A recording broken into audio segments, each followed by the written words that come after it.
గారు ఆయన చెప్పండి భోజనాలు ఎప్పుడు? నువ్వు వెజ్ నాన్ వెజ్?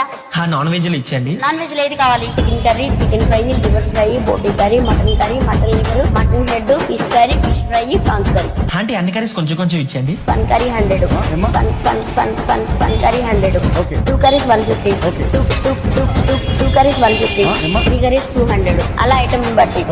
రే ఒక్కొక్క కర్రీకి అంత రేట్స్ ఉంటే మన ఆల్ మిక్స్ ఎంత ఉంటదంటావు? మనం అన్ని కొంచెం కొంచెం కదరా, మరి అంత ఎక్కువ ఉండదు. తిను. మీరు మొత్తం 1000 అయింది. ఎందుకంటే 2 లివర్లు ఎక్స్ట్రా. 2 లివర్లు ఎక్స్ట్రా. 2 లివర్లు ఎక్స్ట్రా. 2 లివర్లు ఎక్స్ట్రా. ఓకే, ఫుడ్ చాలా బాగుంది, మీరు కూడా ట్రై చేయండి.